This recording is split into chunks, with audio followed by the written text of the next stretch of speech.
और साथियों जैसे ही मैं ये शूट कर रहा था, कुछ देर में शूट कर पाया, उसके बाद एकाएक 5 से लेकर 10 के बीच में संख्या में पुलिस वाले लाठी डंडे लेकर मेरे ऊपर टूट पड़े और मेरा कैमरा छीन लिया, मेरे कैमरे को तोड़ दिया और जिससे मैं मोबाइल था मेरे पास जो है जिसमें कैमरा था उसमें शूट कर रहा था और मेरा स्टैंड तोड़ दिया। सारे मामले को शूट कर रहा था और ये शूट करने का अधिकार जो है मीडिया को था। धारा 144 कहीं पर भी मीडिया की आज़ादी पर किसी भी तरह की पाबंदी नहीं लगाती है। ये पुलिस क्यों कर रही है? आखिर इन लोगों का दोष क्या है? इन लोगों का दोष सिर्फ इतना है कि ये अपने महान पुरुष, जिस महापुरुष ने इन लोगों के लिए अपना जीवन, अपना सर्वस्व निछावर कर दिया, उसकी प्रतिमा को बचाने के लिए यहाँ पर जो है शांतिपूर्ण ढंग से जो है वो समाधान चाह रहे हैं के माध्यम से। हमारा किसी भी तरह का कोई मैटर नहीं था यहाँ पर। हम लोग जानना चाह रहे थे, पुलिस वालों से भी जानना चाह रहे थे कि मामला क्या है, उनका क्या पक्ष है, वो क्या चाहते हैं, और जो लोग प्रोटेस्ट कर रहे थे उनसे भी हमने बातचीत की।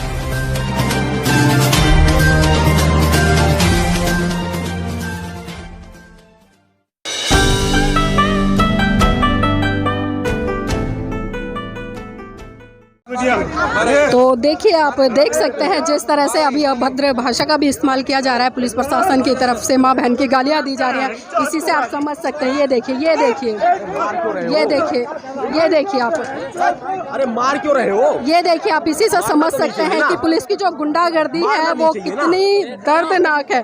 बिल्कुल बिल्कुल बिल्कुल। तो इसी से आप समझ सकते हैं कि क्या चल रहा है यहाँ पर। पुलिस प्रशासन की तरफ से लाठीचार्ज कर दी गई है, लोगों को खदेड़ खदेड़ कर मारा जा रहा है।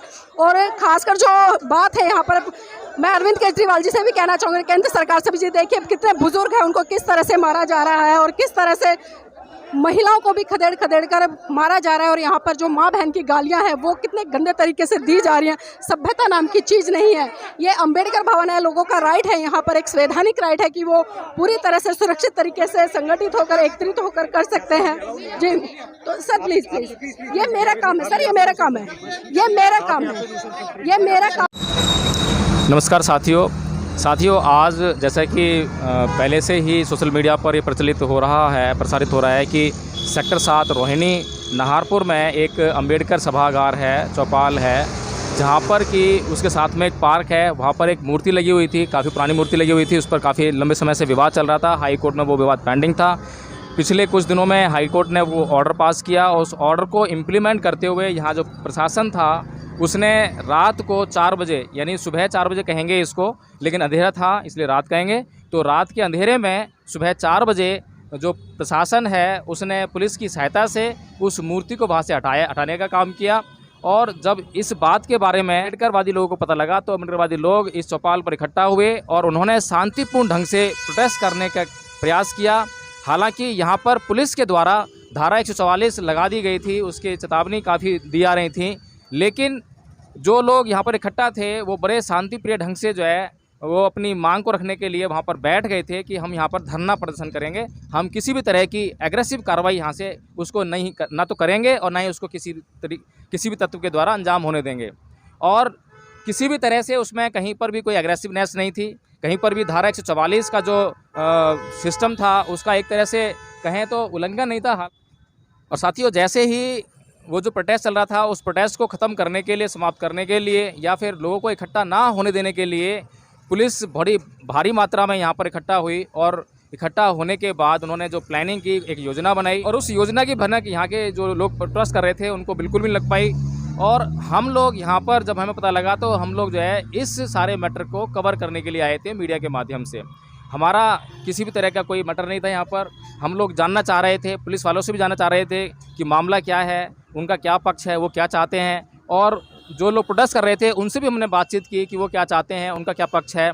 दोनों पक्षों से बात करते हुए हम लोग सिर्फ इस मैटर को कवर कर रहे थे, लेकिन एकाएक जो है पुलिस बहुत एग्रेसिव हो गई और जैसी उनकी प्लानिंग थी उसके हिसाब से बहुत गंदी और भद्दी गालियाँ देते हुए वो जो है, और माँ बहन की गालियाँ उन्होंने दी हैं, वो गालियाँ देते हुए जो लोग प्रोटेस्ट कर रहे थे, जो कि महिला और पुरुष दोनों इसमें थे, काफ़ी महिलाओं की तादाद थी इसमें जो है, जो महिलाएं उस रात जब मूर्ति तोड़ी गई वहाँ पर जो है बैठी हुई थी, असेंबली कर रही थी वहाँ पे जो है, और कोई जागरण कर रही थी, वहाँ पे शांतिपूर्ण जागरण चल रहा था, उनका कोई धार्मिक कार्यक्रम चल रहा था। तो वो जो है उन लोगों के ऊपर बड़ी प्रचंड तरीके से जो है ये पुलिस टूट पड़ी और लाठियाँ और हाथों से और पैरों से, लातों से बहुत बुरी तरह से जो है उनको मारने पीटने लगी। और वो दृश्य इतना हृदय विदारक था उसको देखते हुए बड़ा मतलब रूह काँप रही थी, दिल काँप रहा था। दिल एक तरह से ऐसा कर रहा था कि ये क्या हो रहा है? ये पुलिस क्या कर रही है? ये पुलिस किस पर कर रही है? ये पुलिस क्यों कर रही है? आखिर इन लोगों का दोष क्या है? इन लोगों का दोष सिर्फ इतना है कि ये अपने महान पुरुष, जिस महापुरुष ने इन लोगों के लिए अपना जीवन, अपना सर्वस्व निछावर कर दिया, उसकी प्रतिमा को बचाने के लिए यहाँ पर जो है शांतिपूर्ण ढंग से जो है वो समाधान चाह रहे हैं। इनका सिर्फ ये दोष था कि जो प्रशासन है, प्रशासन ने जो गुंडागर्दी के तरीके से रात के अंधेरे में जो मूर्ति हटाई है, उसके खिलाफ वो एक मांग कर रहे हैं कि वो जो मूर्ति है उसको ससम्मान वहाँ पे प्रतिष्ठित किया जाए। जबकि ये लोग ये जानते हैं कि यहाँ पर जो केंद्र सरकार है और जो दिल्ली की सरकार है, दोनों ही सरकारें जो है बाबा साहब डॉक्टर भीमराव अम्बेडकर का सम्मान करती हैं। तो ये लोग ये कभी भी सोच नहीं सकते थे कि ये दोनों सरकारें जो कि बाबा साहब डॉक्टर भीमराव अम्बेडकर का सम्मान करती हैं, तो बाबा साहब डॉक्टर भीमराव अम्बेडकर के लोगों पर इस तरह का जघन्य अत्याचार ये सरकारें नहीं होने देंगी। लेकिन साथियों, इन सरकारों की मिलीभगत और प्रशासन की जो प्लानिंग थी, उसके तहत जो यहाँ पर घटना घटी, उसका छोटा सा वीडियो बनाया है, वो डाला है, आप उसको देख रहे होंगे। और जब मैं इस पूरे मामले को शूट कर रहा था, मैं एक-एक घटना को शूट कर रहा था कि कौन सा पुलिस वाला किस व्यक्ति पर किस तरीके से, कितने एग्रेसिव मूड में गाली-गलौज करते हुए उस पर अत्याचार कर रहा है, उस पे हमला कर रहा है, लाठियाँ मार रहा है, कौन-कौन सा पुलिस वाला उसमें क्या कर रहा है, ये सब मैं शूट कर रहा था। मैं सारे मामले को शूट कर रहा था और ये शूट करने का अधिकार जो है मीडिया को था। धारा 144 कहीं पर भी मीडिया की आज़ादी पर किसी भी तरह की पाबंदी नहीं लगाती है, ना ही इस तरह का कोई भी आदेश जो है पुलिस के द्वारा यहाँ पर प्रेषित किया गया था। जो माइक होता है, माइक के द्वारा जो उनका हैंड माइक है, उसके द्वारा लगातार चेतावनी दे रहे थे, लेकिन उस चेतावनी में कहीं पर भी मीडिया के लिए कोई रेस्ट्रिक्शन नहीं थी। और पुलिस के द्वारा कुछ अपनी मीडिया भी बुलाई हुई थी, वो मीडिया भी कवर कर रही थी, लेकिन क्योंकि उस मीडिया को पता था पहले से कि पुलिस इस तरह के एक्शन लेगी, तो वो मीडिया पहले से ही वहाँ से दूर हो गई थी और उसके बाद उस मीडिया को पुलिस के साथ में बात करते हुए हमने देखा था। लेकिन हम लोग क्योंकि समाज की आवाज़ उठाते हैं, समाज की सच्ची खबरें दिखाते हैं, हर तरह से जो है बिल्कुल सच्चाई और ईमानदारी की बात करते हैं, और हम लोग इसीलिए उस चीज़ को शूट कर रहे थे ताकि बाद में यह निर्णय हो सके कि किसने कहाँ गलती की है। क्या धारा 144 का उल्लंघन किया गया है? क्या पुलिस वालों ने नाजायज़ तरीके से एक मासूम और निर्दोष जो लोग प्रोटेस्ट कर रहे थे उन पर जो है एक हमला किया गया है? और साथियों, जैसे ही मैं ये शूट कर रहा था, कुछ देर में शूट कर पाया, उसके बाद एकाएक 5 से लेकर 10 के बीच में संख्या में पुलिस वाले लाठी डंडे लेकर मेरे ऊपर टूट पड़े और मेरा कैमरा छीन लिया, मेरे कैमरे को तोड़ दिया, और जिससे मैं मतलब मोबाइल था मेरे पास जो है, जिसमें कैमरा था उसमें शूट कर रहा था, और मेरा स्टैंड तोड़ दिया, लीड मेरी जो माइक लीड होती है, जो कॉलर माइक लीड होती है, वो तोड़ दी। और मेरे जेब में जो है मेरा फ़ोन रखा था, अपना पर्सनल फ़ोन, जो फ़ोन से शूट कर रहा था, उसके अलावा जो मेरा फ़ोन था पर्सनल, उस फ़ोन को मुझसे ज़बरदस्ती मेरे पॉकेट में से निकाल लिया और मेरे बैग को छीन लिया, मेरे स्टैंड को छीन लिया, और उसके बाद पुलिस वालों ने मुझे वो नहीं दिया। और मेरे हाथ पर आप देख सकते हैं कि मुझे जो चोट आई है, मुझे कई चोटें आई हैं, बहुत गंभीर चोट आई हैं, लेकिन ये जो चोट है, ये चोट ऐसी है जो आपको दिखाई दे सकती है। ये सबूत है इस चीज़ का कि मुझ पर कितना गंभीर हमला हुआ है। और जो नीलम जी हैं, जो एंकरिंग कर रही थी, उनको भी काफ़ी गंभीर चोटें आई हैं, और वो मुझे मारते हुए, पीटते हुए, घूस लाते मारते हुए जो है मुझे बस तक बाहर जो कि पार्क था वहाँ पे, जो वहाँ उसके बाहर बस खड़ी थी, उसमें मुझे लेकर गए और वहाँ धक्का देके उस बस में मुझे धकेल दिया। और साथियों, बस में धकेलने के बाद वहाँ पे मेरा जो मोबाइल है, मेरी जेब से पुलिस वालों ने निकाला। किसने निकाला मैं बिल्कुल भी नहीं देख पाया, क्योंकि मुझे कई पुलिस वालों ने पकड़ रखा था और मुझे ज़बरदस्त मेरी गर्दन में बहुत दर्द हो रहा है, गर्दन में बहुत ज़ोर से मुझे मारा है, पीठ पर मुझे मारा है। और मुझे जो पार्क में जब मैं शूट कर रहा था, तो वहीं पर मुझे जो है किसी पुलिस वाले ने बहुत ज़ोर से धक्का दिया था, जो कि मैं पीछे बिल्कुल सीधा गिर गया था। पता नहीं मैं कैसे बचा, मेरा सर जो है ज़मीन पर नहीं लगा, कैसे बचा मुझे नहीं पता, लेकिन वहाँ मुझे काफ़ी तेज़ दर्द हुआ, अभी भी दर्द हो रहा है बहुत ज़्यादा जो है। तो इस तरह का जो जघन्य अपराध जो है, ये जो पुलिस ने किया है, इससे तो एक ही बात समझ में आती है कि ये पुलिस जो गुंडागर्दी करने वाले लोग होते हैं, जो गैंग होते हैं, जो इस तरह के चोर और चोर चक्के या असामाजिक तत्व होते हैं, उनके खिलाफ कभी भी ऐसी कार्रवाई नहीं करती है। लेकिन जो निर्दोष लोग हैं, मासूम लोग हैं, जो अपने जो महामना, महापुरुष, मसीहा के लिए जो आवाज़ बुलंद कर रहे थे, उनके सम्मान के लिए आवाज़ बुलंद कर रहे थे, ये जो कि मैटर जो कि प्रशासन और उन लोगों के बीच का था, उनको जो है कोर्ट देखती, सरकार उनकी बात को सुनती, सरकार उनकी बात का समाधान निकालती, उस ज़मीन को जो है उन लोगों को देने का काम करती। अगर किसी व्यक्तिगत रूप से किसी के पास वो ज़मीन थी, तो वो खरीदने का काम करते, वो बेचने का काम कर सकता था।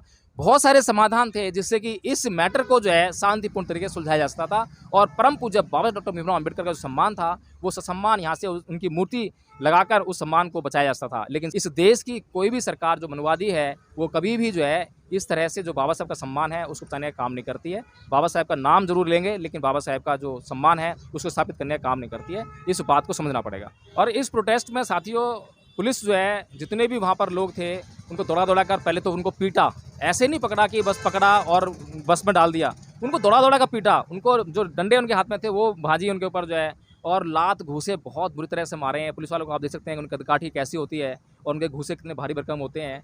जो हमारे लोग थे बेचारे अच्छी तरह से उनको जो पोषण नहीं मिलता है, कितने शरीर से कमज़ोर होते हैं। कई जो साथी ऐसे थे बहुत ही मतलब कमज़ोर थे, उनके ऊपर जो है लात घूसे मारे गए हैं। और ढूंढ कर जो है जो सभागार था अम्बेडकर सभागार उसमें से निकाला गया है और निकाल कर उनको जो बस में लादा गया। और जो सतपाल तंवर जो कि इन लोगों की तरफ से वहाँ पे प्रोटेस्ट कर रहे थे उनका भी पता नहीं है कहाँ गए हैं, कहाँ लेकर गए हैं, अरेस्टेड हैं या फिर कैसे हैं। लेकिन ये समझ में ज़रूर आता है कि ये जो पूरा मामला था, ये जो धारा 144 के नाम पर पुलिस की गुंडागर्दी इस समाज के ऊपर की गई है। इस समाज को समझना पड़ेगा और ये जानना होगा कि इनका सच्चा हितैषी कौन है, कौन इनका दुश्मन है। क्योंकि बाबा साहब कहा करते थे कि पढ़ा लिखा वो इंसान है जो अपने दुश्मन की पहचान करता है। और आज जो है इन जो सरकारें हैं, केंद्र सरकार हुई, राज्य सरकार हुई, जो सरकारें हैं, बहुजन समाज के जो लोग हैं वो लोग इनको वोट देकर इनको ताकत देते हैं और वो अपने दुश्मन को पहचान नहीं पा रहे हैं कि उनका सच्चा हितैषी कौन है और उनका दुश्मन कौन है, उनका कौन बुरा चाहता है, कौन भला चाहता है। इस चीज़ को समझना पड़ेगा, तभी कुछ समाधान निकल सकता है। नहीं तो ये जो अत्याचार, ये शोषण लगातार होता रहेगा। और ये तो लीगल शोषण है, कानूनी शोषण है, कानून के द्वारा किया गया शोषण है। इसको रोक पाना या इससे निपट पाना इतना आसान नहीं है। और साथियों जो मेरा मोबाइल है वो भी तो मुझे वापस नहीं मिला है, जो कि मुझसे छीना गया था, इलीगल छीना गया था। मेरा बैग छीना गया, मेरा स्टैंड छीना गया है, वो भी तो मुझे नहीं मिला है। तो काफ़ी देर इंतजार करने के बाद एक डीसीपी महोदया थी, उन्होंने मेरी काफ़ी हेल्प करने की कोशिश करी। उसमें जो है मेरा कई पुलिस पर्सनल थे, उनसे मांगा कि भाई किसी के पास मोबाइल है तो दे दो, लेकिन किसी ने हाँ नहीं भरी है। और ना मेरा मोबाइल मिला, ना मेरा स्टैंड मिला, ना मेरा बैग मिला। बैग में कुछ रुपए भी थे जो कि पता नहीं क्या है क्या नहीं है, लेकिन वो जो है चीज़ें वापस नहीं मिली हैं। फिर कुछ देर इंतजार करने के बाद मैंने 100 नंबर को कॉल करके इस बात की सूचना जो है पुलिस को भी दी है। और जो पुलिस आई थी वो शायद खाना पूर्ति करने के लिए आई थी, हमें बताने के लिए आई थी कि यहाँ पे धारा 144 लगी हुई है। दूसरा, उन्होंने जो है हमारे नाम नोट किए, चैनल का नाम नोट किया। शायद वो और इन्वेस्टिगेट करने आए थे कि ये लोग जो हैं क्या कर रहे हैं, इस प्रोटेस्ट में उनका क्या योगदान है। तो साथियों आप समझ सकते हैं कि इस देश में शासन और प्रशासन किस तरह से इस देश के ही लोगों पर अत्याचार करने पर तुला है। उन्हें खाने के लिए आज वह मुंह खोल के खड़ा हुआ है। अगर उनसे बचना है तो कुछ सोचना होगा।